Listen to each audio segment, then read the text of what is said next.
12 février 1988. Pour leur dernière soirée à bord de ce paquebot, les passagers ont été conviés à un dîner de gala. Et ce soir, un jeune couple fête un événement très spécial. En effet, pour Ashley, 26 ans, et son mari Charlie Gerber, c'est la fin de leur lune de miel passée sur ce navire de croisière. Malheureusement pour ces deux âmes sœurs, le conte de fées tourne au drame quand Ashley disparaît quelques heures plus tard.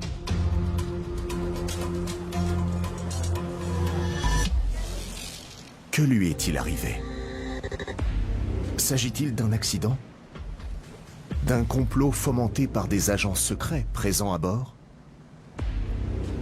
Ou d'un homicide conjugal?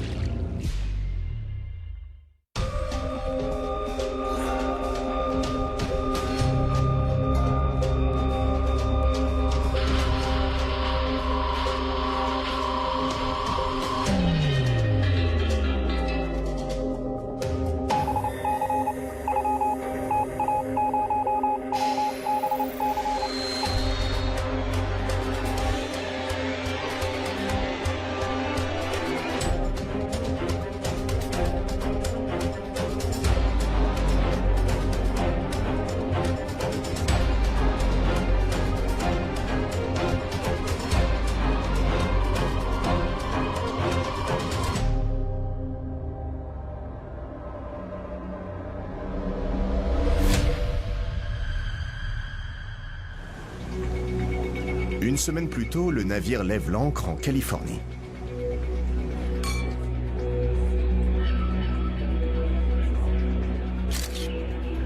Avec ses 200 mètres de long et ses installations haut de gamme, c'est l'un des plus beaux liners du monde. Et il vient de s'élancer dans un circuit de 7 jours le long de la côte Pacifique.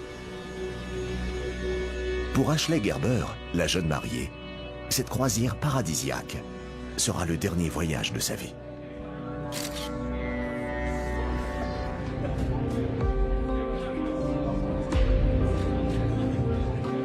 Entre les passagers, le personnel de bord et les membres d'équipage, le paquebot transporte 2500 personnes.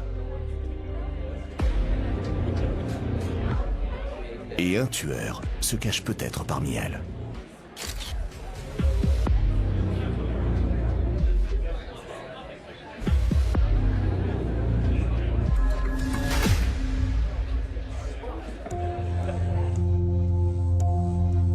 Ashley a grandi en Louisiane. Ses amis la décrivent comme une personne généreuse et réservée.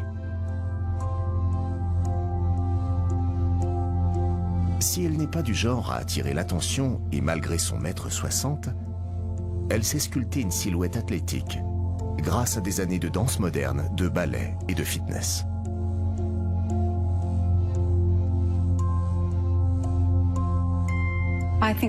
Elle adorait déjà les activités physiques quand elle était enfant. Ça a commencé avec le ballet et puis elle s'est mise à prendre des cours de fitness.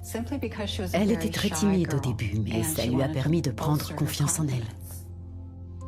Après avoir obtenu son diplôme de massothérapeute à Bâton Rouge, Ashley décroche un emploi dans un country club en Louisiane.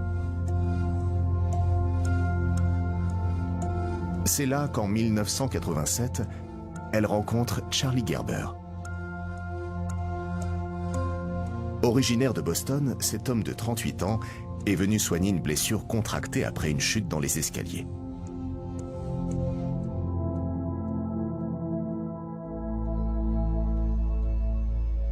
La jeune femme tombe aussitôt sous le charme de son client, qui lui explique être chiropracteur au Nouveau-Mexique. C'était strictement professionnel au début, mais ils étaient tous les deux célibataires, jeunes, séduisants, et il y avait une grande alchimie entre eux. Ashley et Charlie Gerber se découvrent beaucoup de points communs, dont leur passion pour le fitness. Et la relation entre la thérapeute et son patient se transforme rapidement en histoire d'amour. 9 mois plus tard, le couple se marie à Las Vegas en présence de quelques proches.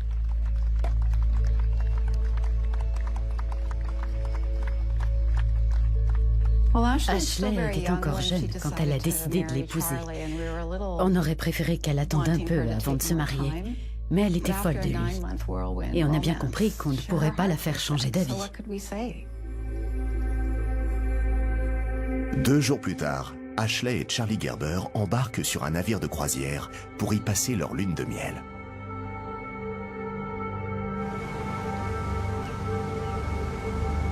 Ils forment le couple idéal. Ils sont jeunes, beaux et font du sport tous les jours.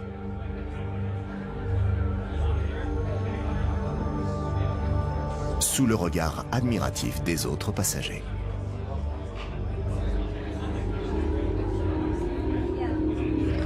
Un avenir radieux semble s'offrir à eux.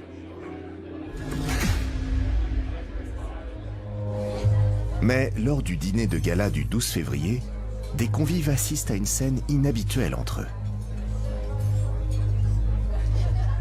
Charlie Gerber refusait de faire le moindre excès parce qu'ils avaient une hygiène de vie extrêmement stricte tous les deux.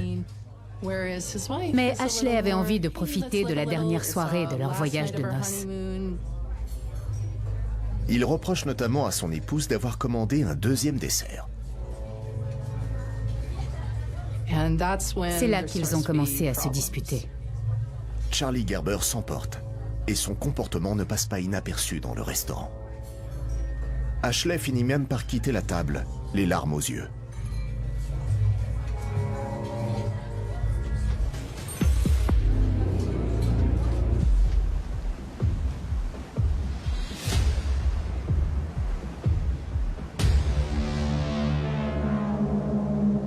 Alors qu'il tente de rattraper Ashley, Gerber provoque un autre incident après avoir bousculé violemment une femme sur le pont.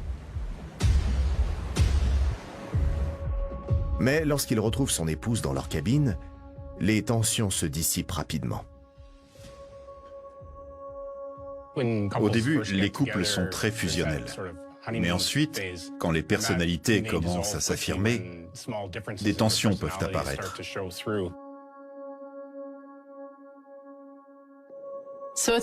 Leur lune de miel en croisière était sur le point de s'achever. Donc ils ont décidé d'oublier leur dispute et de décompresser en allant courir autour du pont principal.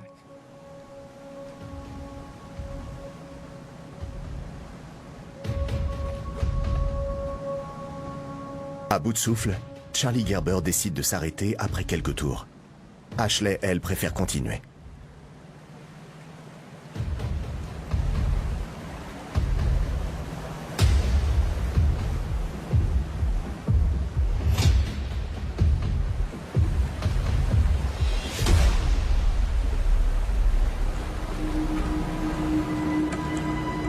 C'est la dernière fois que la jeune femme sera vue en vie sur le paquebot.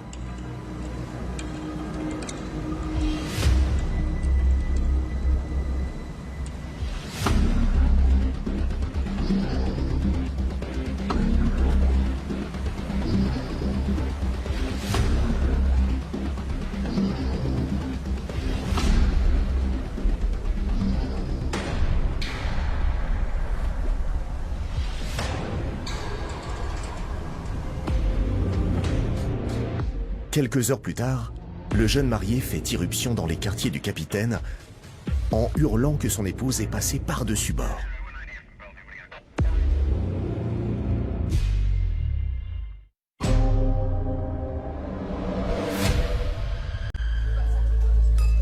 Ashley et Charlie Gerber semblent former le couple idéal. Mariés quelques mois seulement après leur rencontre, ils se sont offerts une croisière le long de la côte pacifique comme voyage de noces. On a toujours trouvé qu'elle agissait de manière trop spontanée, et c'était le cas avec ce mariage. Mais au cours de la soirée de gala, le couple se dispute sous les yeux des autres convives.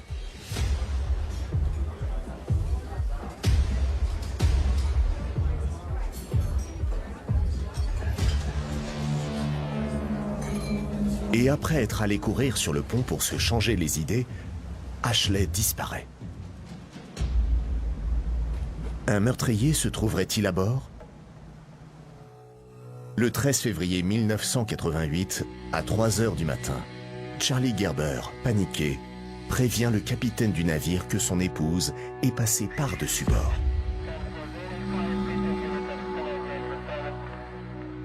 Équipé de lampes torches, l'équipage scrute les eaux pour tenter d'apercevoir la jeune femme.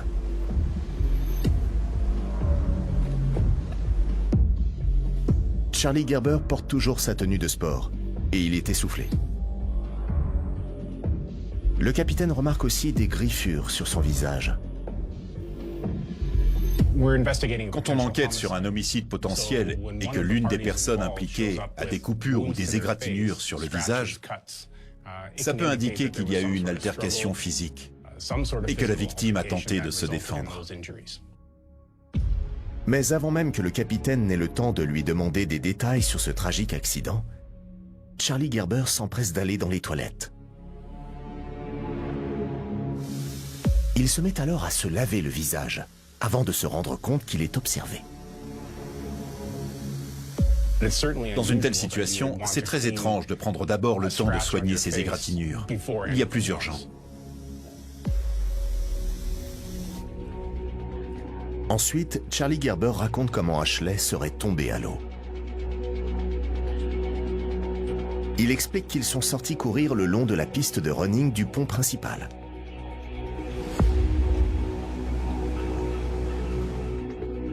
Le vent se serait alors mis à souffler de plus en plus fort.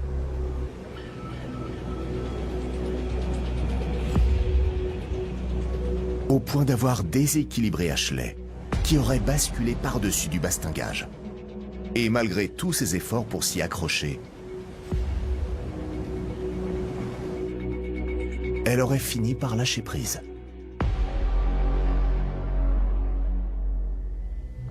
Le capitaine lui demande ensuite d'où viennent les égratignures sur son visage. Il déclare qu'en entendant Ashley hurler, il s'est précipité vers elle pour la retenir. Mais il a été projeté contre le mur par la force du vent. Et sa tête a heurté un boîtier de commande. Même sur une croisière, on reste à la merci des éléments, que ce soit des orages, des vents violents ou d'une mer extrêmement agitée. Et dans ce genre de conditions, il est tout à fait possible qu'une personne passe par-dessus bord. Malgré leurs efforts, les membres d'équipage ne parviennent pas à retrouver la jeune femme. Par conséquent, en l'absence d'autres témoins, son mari est la dernière personne à l'avoir vue en vie.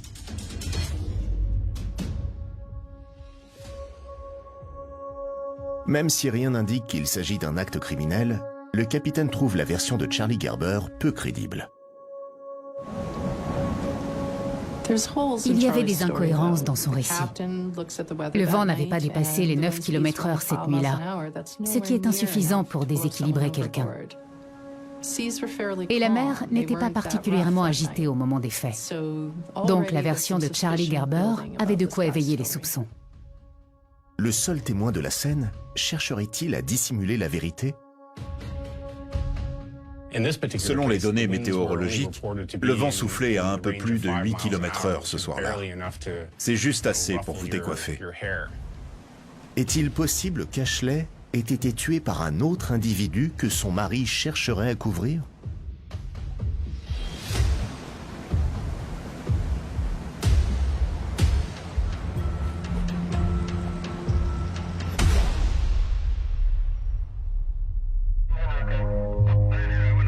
Après avoir alerté la police et les gardes-côtes de l'accident, le capitaine fait appel au Dr Price, le médecin de bord, pour examiner les blessures de Charlie Gerber. Et ces dernières se révèlent superficielles. Le capitaine informe ensuite le mari de la victime que le Dr Price est aussi le représentant de la loi à bord. Il est donc habilité à prendre sa déposition sur les événements de la soirée. Quand un navire prend la mer, le capitaine doit désigner un dépositaire de l'autorité publique s'il n'y a aucun agent de police à bord. Et cette personne intervient en cas d'événement grave. Charlie Gerber est prêt à coopérer.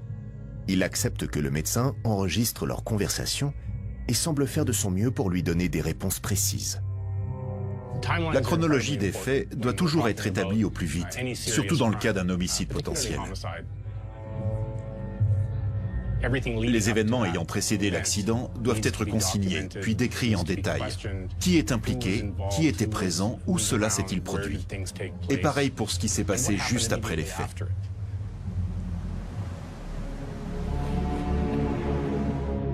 Les gardes-côtes se lancent à la recherche du corps d'Ashley, au moment où l'interrogatoire de Charlie Gerber se termine.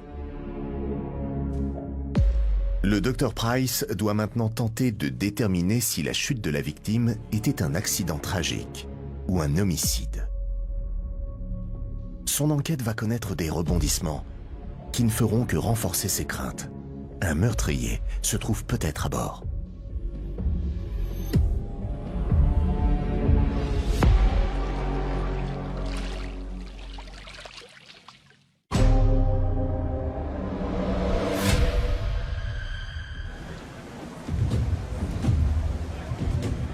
Depuis le début de cette croisière le long du Pacifique, Ashley et Charlie Gerber, deux passionnés de fitness en voyage de noces, sont au centre de l'attention.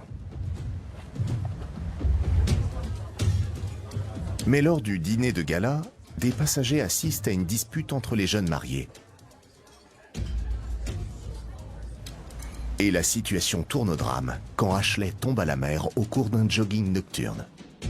Son mari est donc interrogé par le médecin de bord. Le capitaine l'a chargé d'enquêter sur les circonstances étranges de ce drame.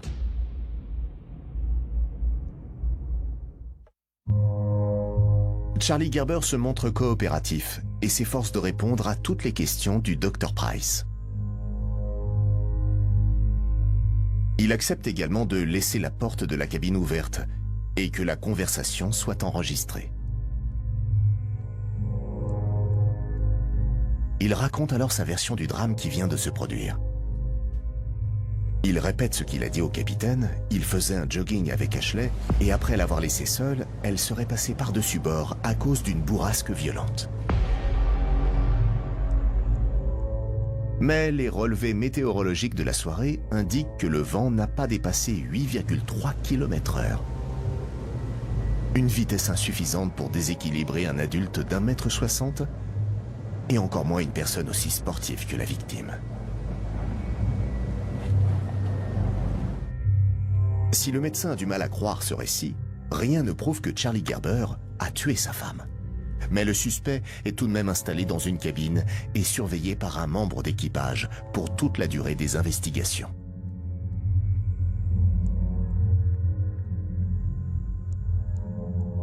Pendant ce temps, les gardes-côtes continuent de rechercher le corps d'Ashley.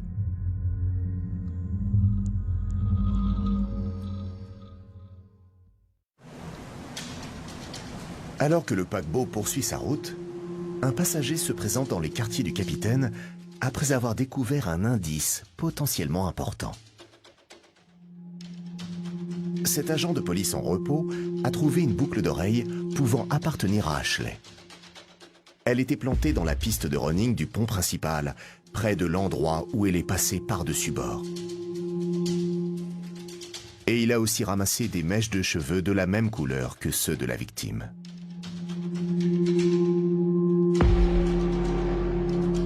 Il faut tout faire pour préserver ce genre d'indices, qui permettront de conclure s'il s'agissait ou pas d'un meurtre. Jusqu'à preuve du contraire, un décès doit être traité comme un homicide potentiel. Ces indices laissent penser qu'Ashley s'est débattue. Le Dr Price décide donc de vérifier si Charlie Gerber s'est réellement blessé en heurtant une boîte de commande.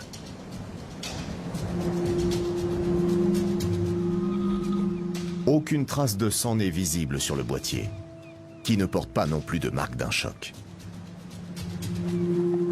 De plus, il n'a pas d'arête ou d'angle vif. Cette constatation renforce les soupçons du médecin à l'égard du suspect.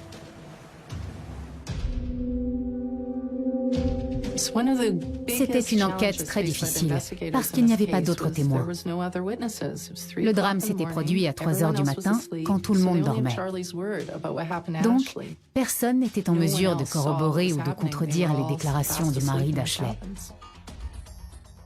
Le Dr Price décide ensuite d'interroger plusieurs croisiéristes pour savoir s'ils ont remarqué quelque chose d'inhabituel entre Ashley et son mari durant la croisière.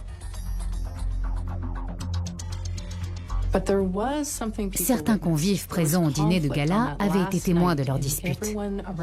Et ils avaient vu Ashley quitter sa table.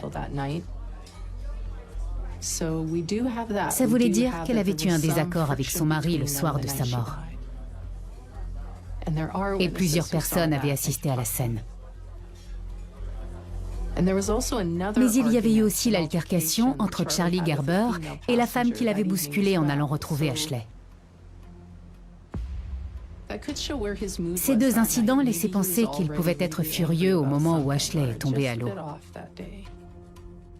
À cause de ces témoignages et des zones d'ombre dans le récit de Charlie Gerber, le Dr Price commence à se demander si le mari d'Ashley ne serait pas impliqué dans cet accident. Mais d'après certaines personnes, la dispute du couple semblait anodine. Il paraît donc peu probable que cet incident ait poussé Charlie Gerber à tuer la femme qu'il venait d'épouser. Puis, une passagère lui fournit une autre piste. Elle déclare avoir vu un homme suivre Ashley le soir de sa disparition.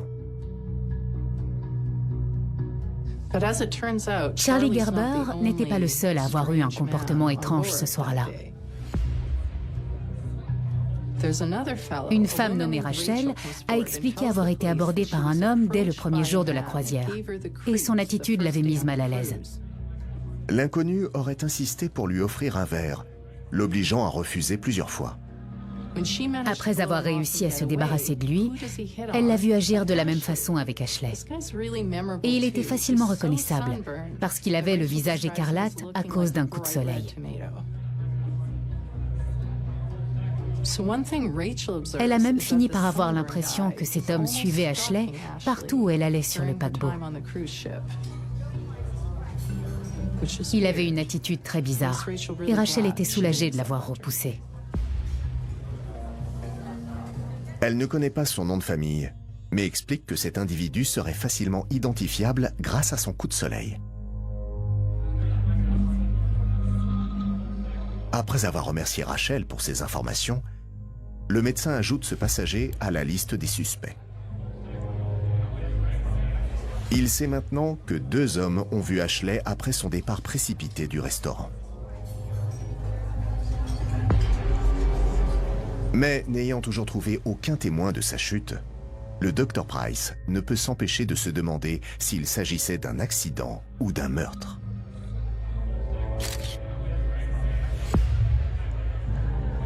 Puis le capitaine et le médecin apprennent une nouvelle tragique. Les gardes-côtes ont enfin retrouvé le corps d'Ashley. De plus, ils sont déjà en mesure d'affirmer qu'il s'agit d'un homicide, confirmant ainsi les craintes des 2 hommes.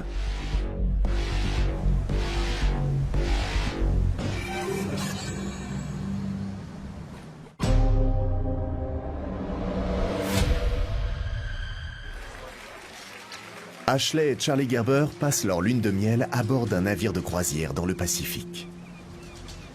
Leurs séances de sport quotidiennes n'ont pas manqué d'attirer l'attention des autres croisiéristes. Après un jogging nocturne, une personne a poussé Ashley par-dessus bord. L'une de ses boucles d'oreilles et des mèches de cheveux ont été retrouvées sur la scène de crime. Le médecin de bord a été chargé d'enquêter.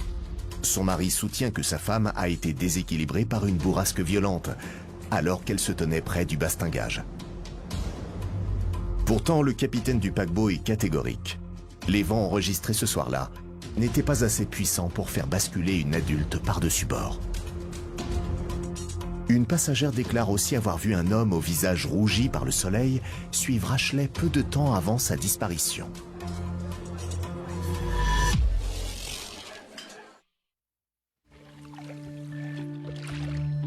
Après presque 10 heures de recherches intensives, les gardes-côtes ont enfin retrouvé le corps de la victime.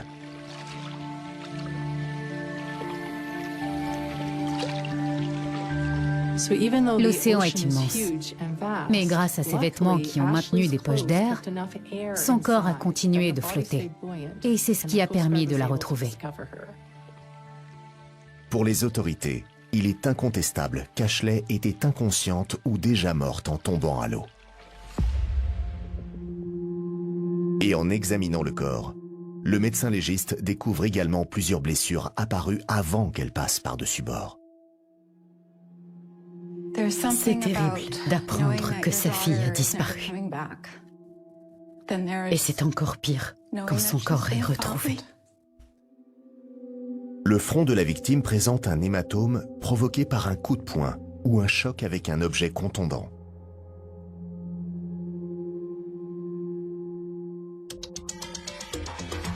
Elle a aussi des marques autour du cou et des traces d'hémorragie pétéchiale au niveau des yeux, indiquant qu'elle est morte par strangulation. Ses vêtements sont couverts de résidus provenant de la piste de running sur laquelle elle courait. Elle a donc probablement été plaquée au sol par son agresseur. Si le médecin légiste constate la présence d'ecchymoses sur le cou d'une victime, il conclura à un homicide. Le rapport d'autopsie confirme au Dr Price et au capitaine du paquebot qu'un meurtrier est bien présent à bord. Mais ils ignorent toujours son identité et son mobile.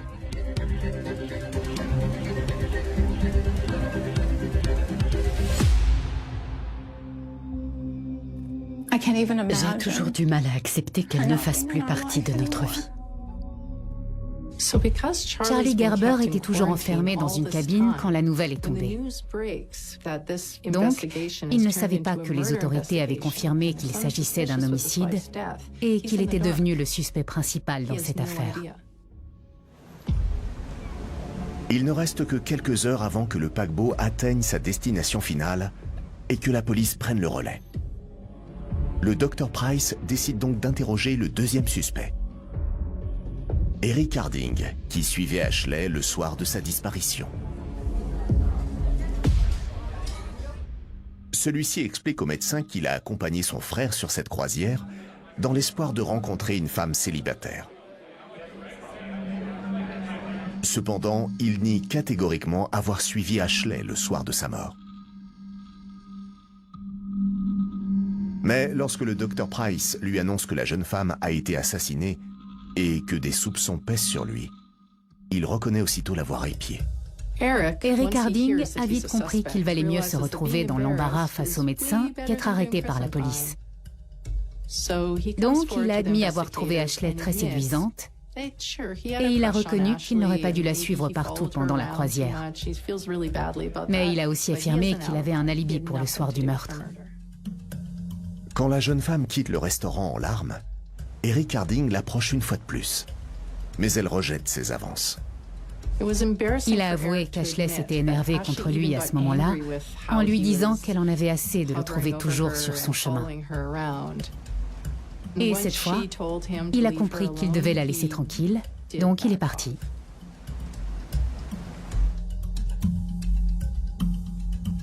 Il est allé au bar et il a bu au point de passer la nuit à vomir dans sa cabine. Le médecin a demandé à son frère si c'était vrai et il a confirmé qu'Eric Harding était revenu ivre. Si le Dr Price est soulagé de mettre cet homme hors de cause, il lui interdit d'approcher d'autres femmes jusqu'à la fin de la croisière et de sortir de sa cabine.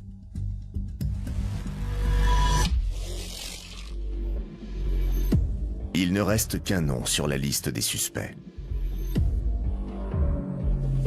En examinant le corps d'Ashley, le légiste avait aussi remarqué qu'elle portait toujours sa bague de fiançailles. Et ses dimensions correspondaient aux lacérations visibles sur le visage de son mari. C'était une preuve très incriminante.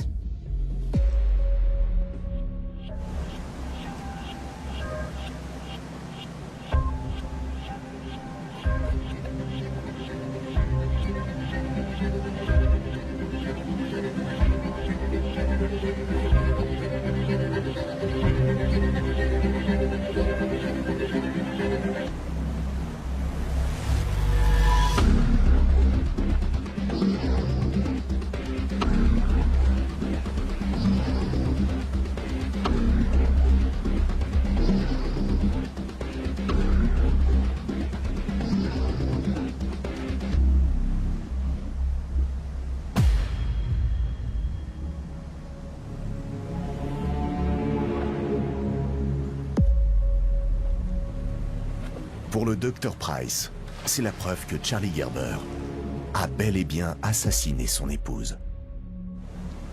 Le 15 février 1988, quand le paquebot accoste dans le port de Long Beach, en Californie, il est arrêté pour le meurtre de sa femme.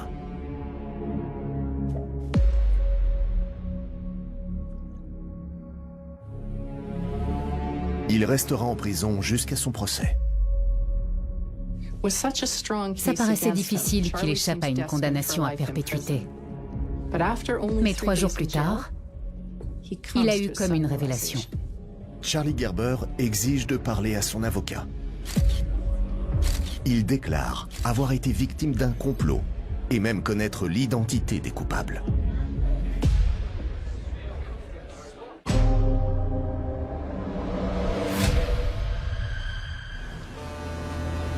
De l'extérieur, Ashley et Charlie Gerber forment le couple idéal. Durant toute la croisière, ils impressionnent les passagers avec leurs séances de sport quotidiennes. Mais leur lune de miel s'interrompt brutalement lorsqu'Ashley est assassinée, puis jetée par-dessus bord. Son mari nie toute implication, mais il n'a pas d'alibi et les preuves s'accumulent contre lui. Il est donc arrêté à la descente du bateau. 3 jours plus tard, il demande à voir son avocat. Il a des révélations surprenantes à lui faire. Charlie Gerber affirme même connaître l'identité et le mobile des coupables.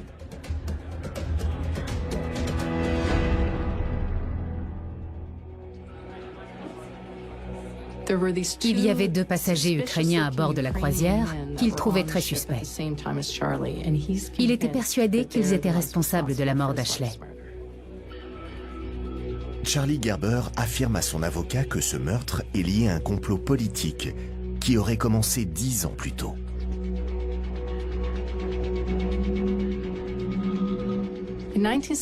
En 1978, il s'est rendu en Ukraine avec ses parents pour ouvrir un centre chiropratique. Ça devait être un nouveau départ pour leur famille. Mais après un incident, il a passé 2 mois dans un hôpital psychiatrique. Il aurait été drogué puis roué de coups pendant ce séjour parce qu'il avait refusé d'épouser la nièce d'un voisin. À son retour aux États-Unis, il a décidé d'écrire un livre pour raconter les sévices qu'on lui avait fait subir. Pendant le procès, il a déclaré que le gouvernement ukrainien cherchait à le faire taire.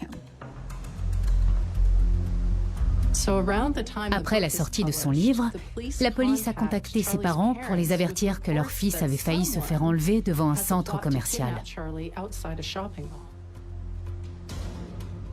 Charlie Gerber a raconté que 2 hommes l'avaient saisi en criant « L'Ukraine ne pardonne pas ». Mais il serait parvenu à leur échapper en allant jusqu'à tirer sur l'un des agresseurs. Les 2 hommes ont pris la fuite et il est remonté en voiture pour rentrer chez lui. Il a ensuite déclaré à un journaliste « L'Ukraine a voulu s'en prendre à moi, mais elle a échoué ». C'est pour cette raison qu'il était convaincu que les 2 passagers ukrainiens étaient des agents secrets envoyés par leur gouvernement pour assassiner sa femme en représailles à la parution de son livre. Charlie Gerber affirme qu'après avoir terminé son jogging, Ashley a été attaquée par les 2 hommes.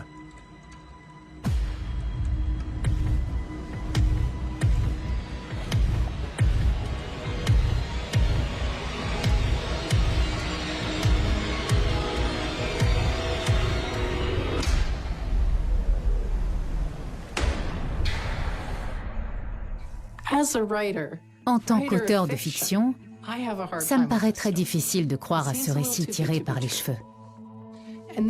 Mais en admettant que cette histoire d'espionnage digne d'un film d'action soit véridique, pourquoi ne pas l'avoir racontée immédiatement au lieu d'affirmer qu'Ashley avait été déséquilibrée par le vent?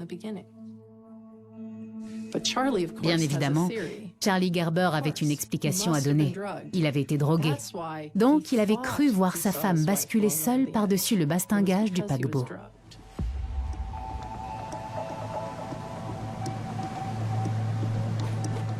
Ce récit paraît invraisemblable. Mais si c'est la vérité, cela sera prouvé au procès. De son côté, le procureur a monté un dossier solide contre Charlie Gerber. Il s'appuie sur les preuves fournies par le médecin légiste et sur plusieurs témoignages de passagers et du personnel de bord ayant assisté à la dispute du couple au restaurant.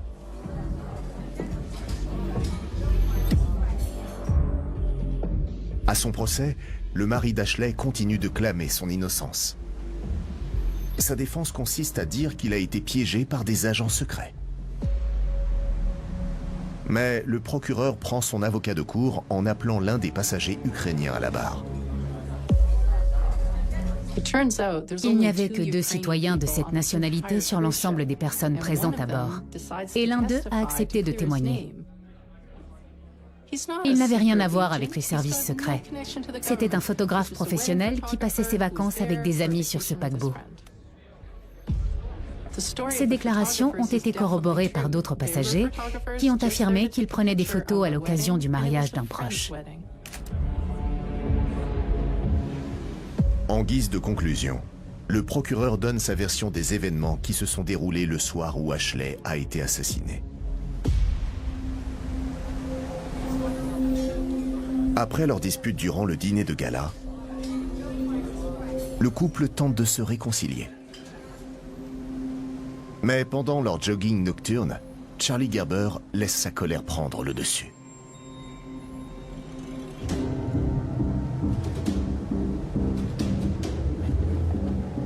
Il assène d'abord un coup violent à la tête d'Ashley, qui décroche sa boucle d'oreille et projette la jeune femme au sol. Il monte ensuite sur elle et se met à l'étrangler violemment en l'écrasant contre la piste d'athlétisme jusqu'à ce qu'elle perde connaissance. Avant de se débarrasser du corps en le jetant par-dessus le bastingage.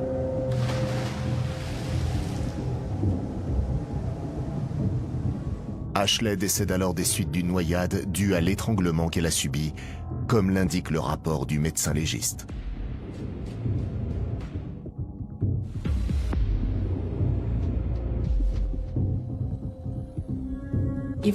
Malgré toutes les preuves contre lui, Charlie Gerber maintenait sa version. Il a déclaré que même si son récit était dur à croire, ce genre d'histoire existait dans le monde de la politique internationale. Est-il possible que la mort d'Ashley soit le fruit d'un complot fomenté par le gouvernement ukrainien? Ou s'agit-il d'un homicide perpétré par son propre mari? Désormais, c'est au jury d'en décider.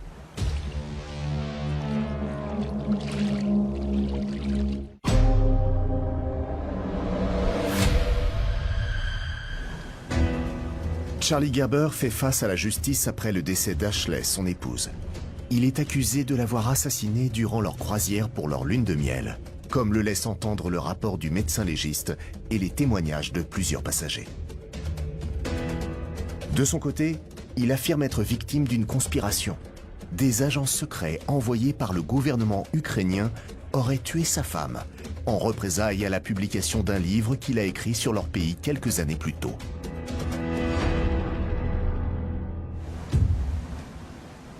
Maintenant, c'est au jury de déterminer si Charlie Gerber a bel et bien été la cible d'un complot international. Ou s'il a inventé cette histoire afin de se faire passer pour une victime, alors qu'il est coupable du meurtre d'Ashley.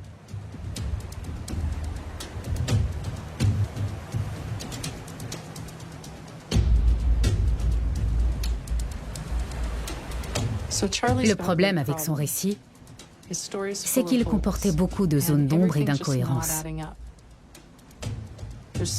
Alors que plusieurs témoins l'avaient vu se disputer avec Ashley. Il y avait aussi le rapport du médecin légiste qui montrait qu'elle l'avait blessé au visage avec sa bague pour tenter de se défendre. Et il y avait l'alibi des passagers ukrainiens. C'était impossible qu'il l'ait droguée avant de tuer sa femme, comme il l'affirmait. Tout laissait entendre qu'il était coupable. L'histoire racontée par Charlie Gerber ne suffit effectivement pas à convaincre le jury qui le déclare coupable d'homicide volontaire. Le juge a déclaré qu'il n'avait jamais vu un voyage de noces se terminer de manière aussi cruelle et qu'il s'agissait de l'un des actes les plus monstrueux qu'il avait vus. On savait que ça ne nous rendrait pas notre fille, mais on était soulagés de voir que son tueur avait été arrêté. Charlie Gerber est condamné à une peine d'emprisonnement à perpétuité pour le meurtre d'Ashley. Un acte aussi tragique qu'insensé qui a détruit un couple pourtant promis à un amour éternel.